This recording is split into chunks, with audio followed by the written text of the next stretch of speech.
I want to turn tonight to the 12th chapter of the book of Ecclesiastes and read this rather unusual portion of this book. In fact, this portion is a little different than the rest of the book, and it's all very strange reading. Will you listen to this? Remember now thy Creator in the days of thy youth, while the evil days come not, nor the years draw nigh, when thou shalt say, I have no pleasure in them, while the sun, or the light, or the moon, or the stars be not darkened, nor the clouds return after the rain, in the day when the keepers of the house shall tremble, and the strong men shall bow themselves, and the grinders cease because they're few, and those that look out of the windows be darkened, and the doors shall be shut in the streets, when the sound of the grinding is low, and he shall rise up at the voice of the bird, and all the daughters of music shall be brought low. And when they shall be afraid of that which is high, and fear shall be in the way, and the almond tree shall flourish, and the grasshopper shall be a burden, and desire shall fail, because man goeth to his long home, and the mourners go about the streets. Or ever the silver cord be loose, or the golden bowl be broken, or the pitcher be broken at the fountain, or the wheel broken at the cistern, then shall the dust return to the earth as it was, and the spirit shall return unto God who gave it. Vanity of vanities, saith the preacher, all is vanity. We're speaking tonight on the subject in the days of youth. God has put on the highway that every young man and every young woman starts down one word. He puts that one word in neon lights. He puts that one word on a billboard. He puts that one word where every young person can see it when he begins life. That one word is remember. Remember. God says that when you begin life as a young person, there's something for you to remember. You to remember your Creator in the days of your youth. There are two reasons for that I think are very obvious. God says that you're to remember your Creator in the days of youth because, first of all, on the subject of salvation, your chances of being saved are greater. More people turn to Christ when they're young people than at any other time. I tonight do not have the latest statistics. I have been wanting to get from the Billy Graham organization, for I'm sure that they have the statistics of what proportion are young people that are coming. I know that when I was with Billy Graham in New York City, the night they had that wonderful youth meeting, he said to me that night, we have here the largest turnout that we've ever had, and they are young people, and he says most of those that are coming are young people. Now, the cold statistics reveal today that your chance of coming to Christ is greater when you're young than when you're old. May I put it like this? If you are 80 years old tonight, your chance of being saved, if you have not been saved, is practically nil. Honestly, there's not much chance of you being saved. The figures reveal that. You're not apt to turn to Christ. If you down through the years have been stiff-arming Him, and you come tonight to 80 years of age, I'll be very candid with you. Your chance of coming to Christ is not very great. But it's not impossible at all. When Youth for Christ began here on the West Coast, it began in Pasadena at the Civic Auditorium. I never shall forget that first night. It was a meeting that we said was geared for young people, and young people were there. But do you know who was the first person who came forward? Dr. Harry Rimmer preached that night. The first person who came forward that night was a man 80 years of age. That was a Youth for Christ meeting.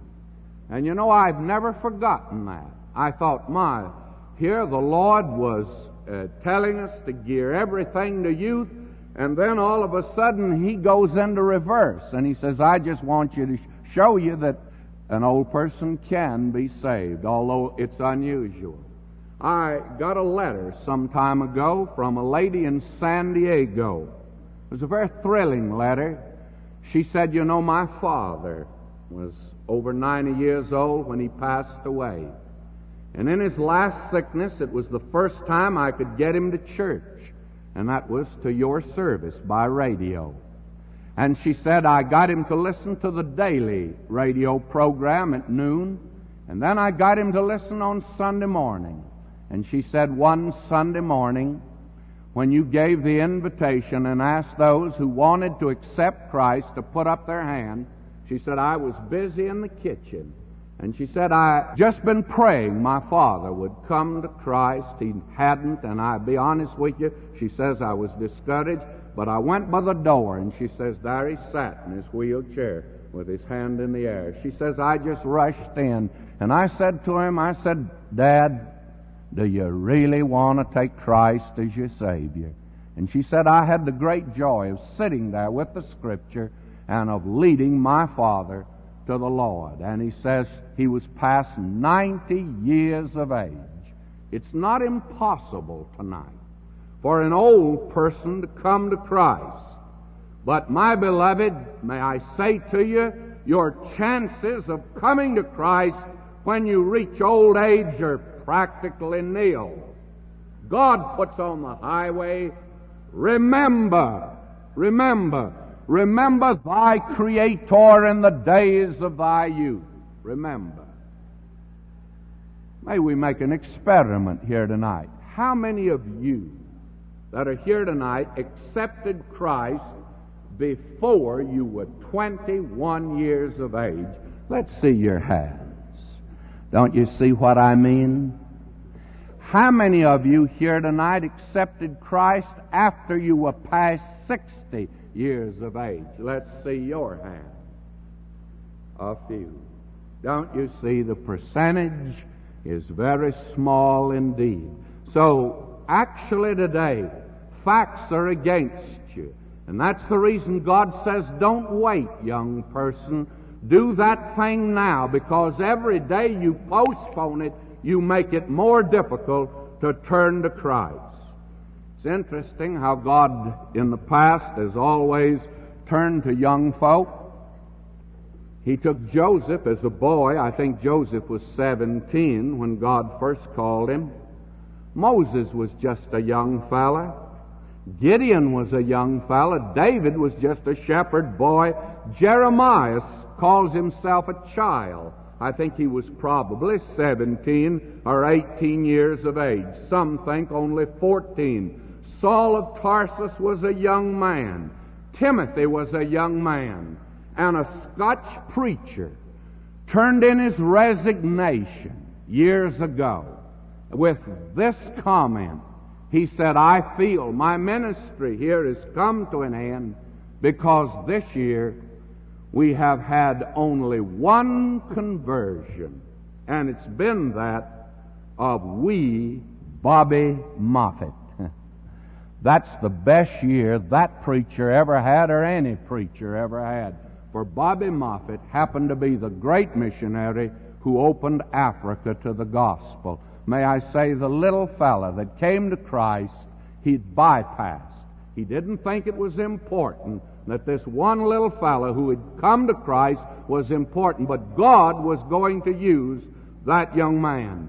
No wonder God has put on the highway, remember Remember now thy Creator in the days of thy youth.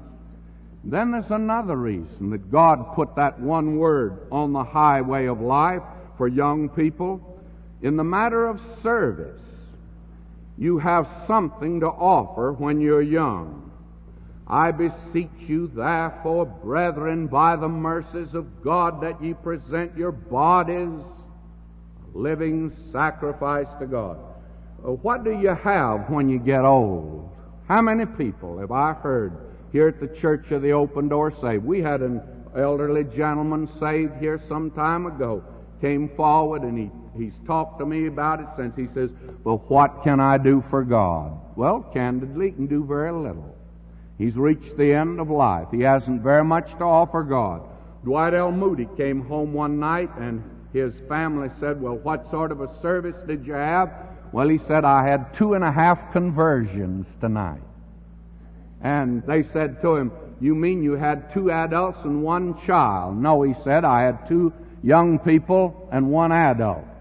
The 2 young people, they were the whole ones.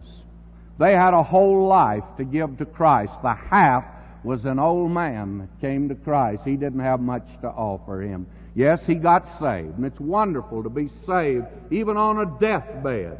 It's a wonderful thing.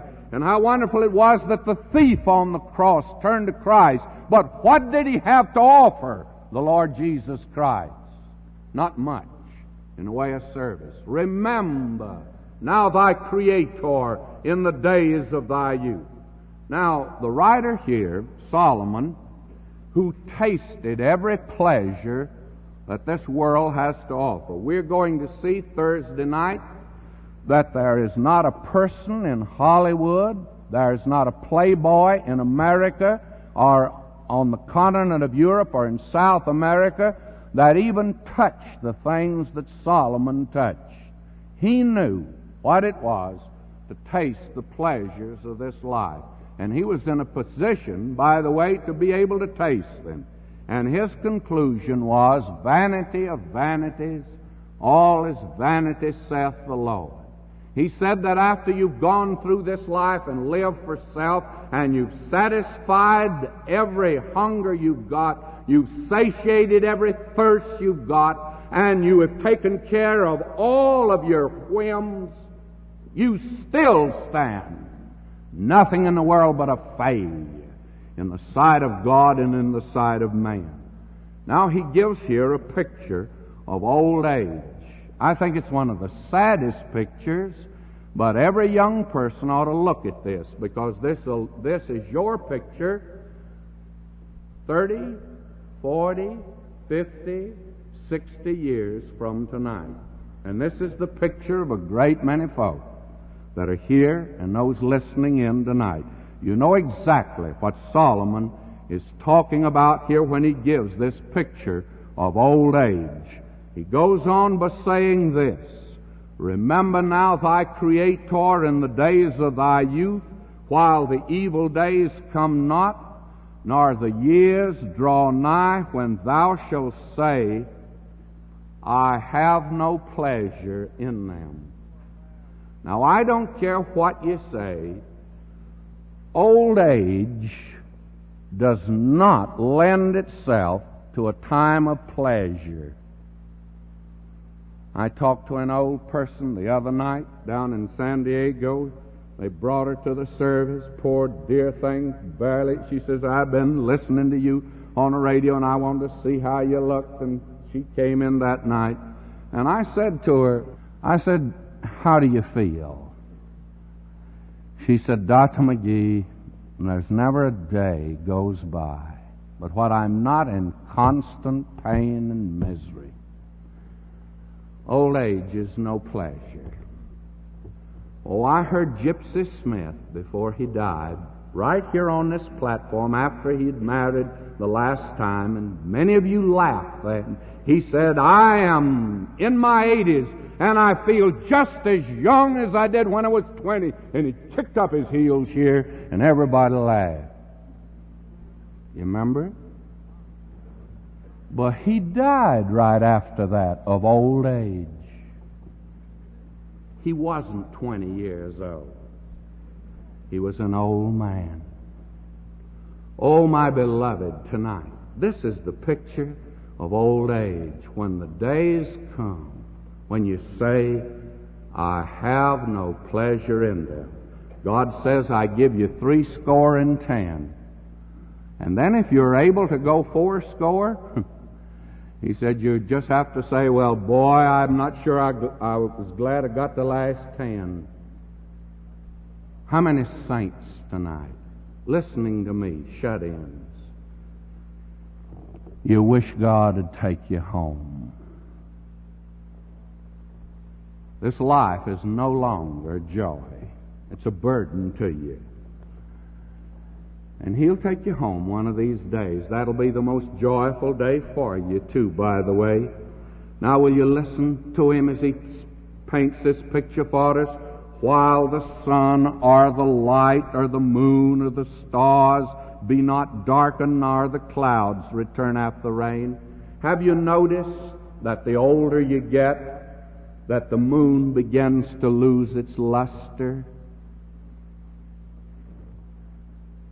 You know that moon I referred to this morning, that Georgia moon, that when I was a student in seminary that I looked at? I was in Georgia last spring. I don't know what's happened to the moon down there. Not as bright as it was. I don't know. It's not as thrilling as it used to be. These things start getting darker. They don't seem to be as bright as they were. They don't seem to be as thrilling as they were a few years ago. And then the clouds return after the rain. You know, in youth, you go through you say, I've had a rough time. Then you come through it, and it's a long time before you have another experience. But when you get older, you say, well, boy, I just got out of this one. Here I am again, right in it. The clouds return after the rain, don't they? Always come back right after the rain, out of one storm into the other. Now listen to this picture. In the days when the keepers of the house shall tremble. You know what the keepers of the house are? They are these two legs. They keep our house. They tremble. Have you ever noticed the old man or the old person going along? You know, the keepers of the house are trembling. In the days when the keepers of the house shall tremble, and the strong men shall bow themselves. The strong men are the shoulders. I sat with a widow of a preacher out in Pasadena. She showed me a picture of her. She says, you know, my husband was a fine young preacher. She showed me his picture, fine-looking young man, shoulders erect. I had his funeral. She said, Dr. McGee, you know him when he was all stooped over. The strong men, they had already bowed themselves. They were not erect anymore. It's a picture of old age, you see. Will you notice? He goes on. The strong men shall bow themselves, and the grinders cease because they're few. That's the teeth.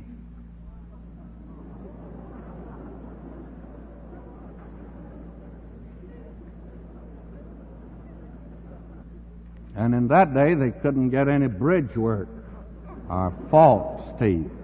They just didn't have them. The grinders cease because they're few. And those that look out of the windows be darkened. I don't see as well as I used to. I used to have 20/20 vision, but I don't see as well as I used to. Those that look out of the windows be darkened. And the old person says, who is that across the street? Well, that's Mr. So-and-so. Oh, it is. I couldn't make him out. Those that look out of the windows are darkened now, you see. Now will you notice the next? And the doors shall be shut in the streets. What'd you say?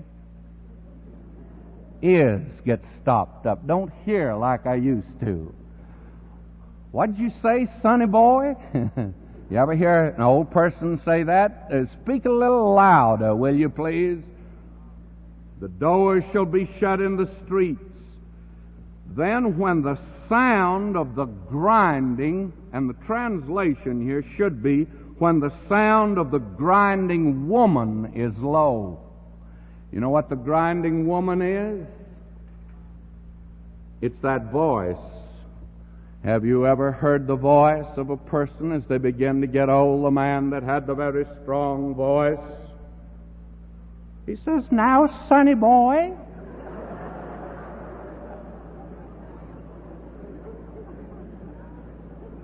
The sound of the grinding woman is low. He doesn't speak like he once spoke. And he shall rise up at the voice of the bird. Little things worry him.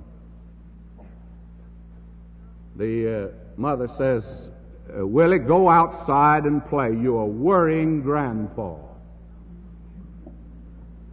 He doesn't like all this noise, you playing at his feet. The sound of a bird bothers him now. And those things didn't disturb him anymore. Again, I talked to a dear lady out here. Dear, sweet saint of God, and that's what she is. The sound of the birds beginning to bother her. She says, "Dr. McGee, did you know that at night there are those that stand at my door and listen?" Now, why they do it, I don't know, but they're there. And they're real to her. The sound of the bird is beginning to disturb her, you see. That's the picture of old age. And if you're beginning to notice those things, friends, it's an indication of something that's taking place. And will you notice, he goes on, "And all the daughters of music shall be brought low." The daughters of music. Now, you may have been a wonderful soprano when you were in your teens. But my dear lady, when you get to 70, you are no longer soprano. The daughters of music now, they have retired. And that's the reason that the older person can't sing like the younger person. It's the reason I love this youth choir. They can sing now. Well, we don't want any of you in the youth choir 50 years from tonight, I'll tell you that. We don't want you there. Because you can be sure of one thing. You don't need anyone when the daughters of music are brought low. And no longer can you hit that high note that you once hit. Now, will you notice? Also, when they shall be afraid of that which is high. That verse worries me because I do not like to fly in a plane. And an older person generally does not like height at all. And fears shall be in the way, afraid of what is in the future. And the almond tree shall flourish. Now, the almond tree,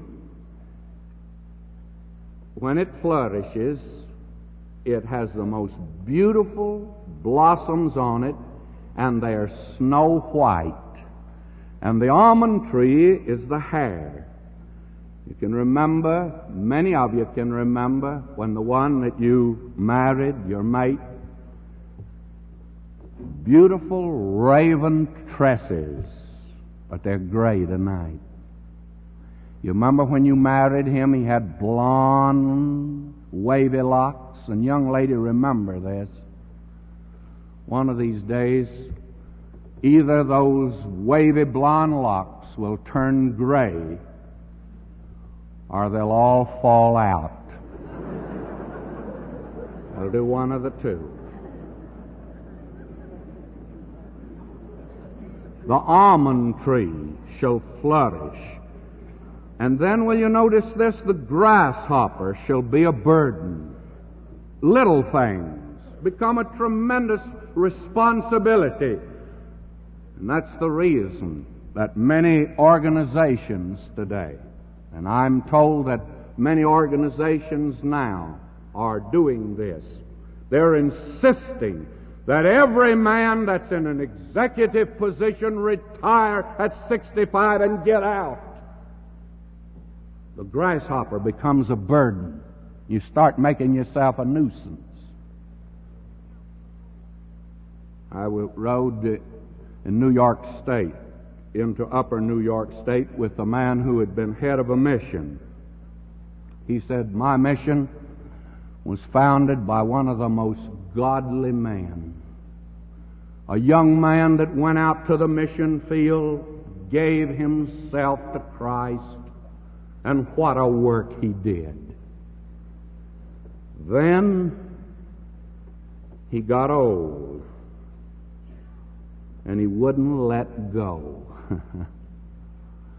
And in 2 years, he wrecked what it took a lifetime to build. The grasshopper shall become a burden. And that mission, and now other missions, our denominations today are doing it. A man at 65 should retire and get away, because you see, he starts letting grasshoppers become burdens. And he starts causing trouble. Takes little things and builds them up. My friend, even in God's work, if the grasshopper's becoming a burden to you, you ought to let go. Because that's the picture of old age. The grasshopper shall be a burden. Imagine a grasshopper. But if he's becoming a burden to you. Now, will you notice, he goes on to say, and desire shall fail. You're no longer the person that you were. You started out young, and God gives to each one of us, when we start out, just so much of the energy of life. And then after we've served our purpose, as a very fine Christian doctor said to me in Pasadena, he said, after we have reproduced, after we brought a family into the world, after we fulfilled our mission for God, then our teeth start falling out, our hair starts coming out, we start getting old. God's through with us. We ought to know that. We're getting near to the end of life. God's speaking to us. And my friend, tonight, if you're getting arthritis, you ought to thank God for it. He's trying to tell you, you won't be here much longer. He's trying to say to you tonight, if you're becoming old and your hair's getting gray, He's trying to tell you tonight, wake up before it's too late. You won't be here much longer. Those are gentle admonitions from the Lord speaking to us. Now I must move along. Will you listen to this? Because man goeth to his long home, and the mourners go about the street. There'll be a death one of these days. Or ever the silver cord be loosed. The silver cord is the spinal cord. Now, these are not biological terms. The medical fraternity do not use these terms, but these are terms for us that are laymen to understand, and they're lovely. The silver cord is the spinal cord. Or the golden bowl be broken. The golden bowl is the head. Or the pitcher be broken at the fountain. That's the lungs.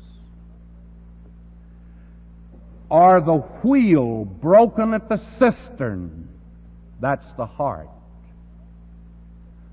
God says, when you start getting old, these different organs of your body are going to break down. And you may go with heart trouble, or lung trouble, or you may fall, or you may have a stroke. This bowl may be broken up here. or the spinal cord, and again you may have a stroke. Those are the things that may come to you in your old age. And when that happens, then shall the dust return to the earth as it was, and the spirit shall return unto God who gave it. And if you have lived for just this life, and you've made no preparation or arrangement for eternity, and you come to the end of life, and at the beginning you did not heed God's side, remember, then he says, vanity of vanities, saith the preacher. All is vanity. Honestly, life's not worth living if you're just going to live it for the satisfying of the flesh, because you're in a body today, this old earthly tabernacle of ours, it's wearing out. Someone asked John Quincy Adams, the second president of the United States, they said to him, how are you getting along? Oh, he says, I'm getting along fine, but this house that I live in, it's coming apart. The shingles are coming off the roof. The foundation is falling out and rotting out. And the whole thing is ready to cave in. But I'm all right. I'm right with God. I want to close with this little story because it illustrates this first word, remember. When I was doing graduate work at Dallas Seminary, there were several students, including Dr. Arthur Whiting, who came over on the end of the week, and we took certain classes, both morning and evening, on Thursday and Friday. On Thursday night, I stayed at the seminary with another student who was a pastor in Fort Worth. And he and I always went down into Dallas and had dinner together, talked about our ministry and that sort of thing, walked down the street, got back in our car, went out to the seminary and studied. That was always a Thursday night ritual for us. One Thursday night after we came out of the cafeteria, we were walking down the street and saw a crowd gathered in front of a theater. And when we got there, we saw there was a wrecked automobile that they had out in front. It was to illustrate some movie. I don't know what it was. But here was this wrecked automobile. And I give you my word, I've seen wrecked automobiles since then, but I do not believe I've ever seen one that was as completely demolished as that old car was. It looked like it had hit a telephone pole and actually had been wrapped around it. And that's what I was told had happened. When I got back out to seminary with this other friend of mine, we were telling some of the fellas that were sitting out in front about what we'd seen. And one of the fellas said, do you want to know the story? And I said, yes. Well, he says, I teach a young life group out here in a certain area, a certain school. They meet in a certain home. He said the other evening we had several that were converted, several fellas and several girls. And one of the girls was going with a fella, and they were a pretty fast crowd, and she attempted to win him. And he said, oh no, I'm not interested. And so that evening, for the Bible club, they said, we'll come by and get you and take you over there. And she permitted them to. And on the way over, she tried to win them for Christ, the other couple and the fellow that she'd been going with. The last thing she said when she got there to this place where the meeting was to be held, won't you get out and come in and just hear the Bible lesson one time? And the last thing she heard the fellow say was, I got plenty of time for religion later on. They went down the highway less than 2 miles, and that car was wrapped around the pole. All 3 were killed. God had put on the highway for them as He's put on the highway for every young person. Remember. remember. Now thy Creator in the days of thy youth. Make your decision for Christ now. Because if you are here tonight and 80 years old and beyond, I don't want to be a pessimist. I don't think you're going to come to Christ. No, I don't. But if you're 18 tonight, there's a good chance if you haven't come. Shall we pray?